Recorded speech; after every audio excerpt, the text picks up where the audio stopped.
Terre. Orion 26, l'exercice majeur interarmées et interalliés réalisé en plusieurs phases sur le territoire national, concerne de nombreux domaines. Parmi eux, le soutien santé en opération en est un qui est capital et incontournable, quel que soit le milieu dans lequel le service de santé des armées est engagé. Par exemple, le porte-hélicoptère amphibie Tonnerre, qui dispose d'un véritable hôpital à son bord, a permis le soutien santé de l'opération, tant pour la force navale que pour les troupes au sol. Des liaisons par hélicoptère vers la frégate multimission Aquitaine ayant subi une attaque, ou par EDAR pour les engins de débarquement amphibie rapide, vers la plage ont permis d'acheminer plusieurs dizaines de blessés simulés et grimés pour un très grand réalisme. L'équipe médicale renforcée du Tonnerre a pu tester ses procédures d'afflux massif de blessés, accueil des blessés, triage selon leur urgence médicale, puis soins avec des interventions chirurgicales simulées. Gestion des flux logistiques médicaux associés ont été réalisés par le personnel médical en étroite coopération avec l'équipage du bâtiment. Un exercice inédit par son ampleur et son réalisme qui a impliqué l'activation simultanée des blocs opératoires et de l'unité de soins intensifs. Mais après le volet amphibie de l'exercice Orion 26, le service de santé des armées a déployé pour la première fois une ARC, une ARCS pour antenne de réanimation et de chirurgie de sauvetage complète lors d'une opération aéroportée d'ampleur où la 11e brigade parachutiste était chargée de prendre le point crucial qui représentait le camp de Coët-Quidan tenu par l'adversaire fictif Mercure. Plus de 1000 parachutistes français et alliés ont été largués, dont une soixantaine de personnels du service de santé des armées et du régiment médical qui ont assuré le soutien médical de cette manœuvre d'entrée en premier sur un théâtre de guerre.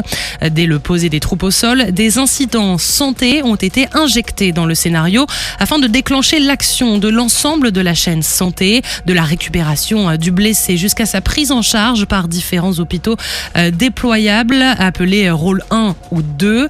On retrouve le médecin en chef Clément en charge d'évaluer l'antenne de réanimation et de chirurgie de sauvetage nouvelle génération. Pour cette phase, le service de santé des armées cherche à tester sa capacité à soutenir une opération aéroportée et à être pleinement intégré par les forces dans la manœuvre. À partir des retours d'expérience des conflits récents et des grands exercices interarmées internationaux comme Orion 23, plusieurs nouvelles unités médicales opérationnelles ont été développées par le service de santé des armées et sont ici testées. Il s'agit par exemple du lot médical polyvalent, des lots de ravitaillement dits blessés, ou encore l'antenne de réanimation et de chirurgie de sauvetage version troupe aéroportée, repensée pour être plus mobile, plus autonome et en capacité de faire face à un afflux plus important de blessés, mais aussi être en capacité de durer en l'absence de soutien logistique. L'objectif est ici de tenir environ 5 jours avant soit d'obtenir des renforts par voie terrestre, soit de se diluer en territoire ennemi. Comme en Ukraine, on le voit, il est donc essentiel que les soignants militaires perfectionnent leur maîtrise des soins prolongés sur le terrain, qu'ils soient prêts à cela et réactifs sur le terrain. D'autres phases sur le terrain seront jouées tout au long de l'exercice, mais d'ici là, le service de santé des armées participe également activement au volet Orion Jeunesse et Cohésion nationale. Plusieurs temps forts sont organisés partout en France. De nombreux jeunes seront donc sensibilisés aux menaces de la guerre hybride et au rôle qu'ils pourraient prendre.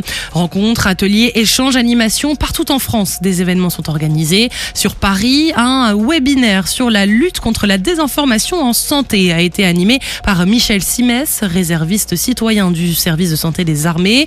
En Lorraine, des étudiants ont pu participer à la conception d'une trousse individuelle de secours aux combattants de nouvelle génération. Au 6e régiment du génie, des jeunes ont été intégrés pour découvrir notamment le sauvetage au combat, le brancardage ou encore le risque nucléaire, biologique et chimique. Et enfin à Lyon, les étudiants et jeunes professionnels de la faculté de Lyon et des hospices civils de Lyon balayeront début avril un large spectre des enjeux de la médecine dans une guerre hybride pour y découvrir leur rôle. Sur terre, sur mer, comme dans les airs. Skyrock PLM, en équipe avec Uneo, la mutuelle des forces armées.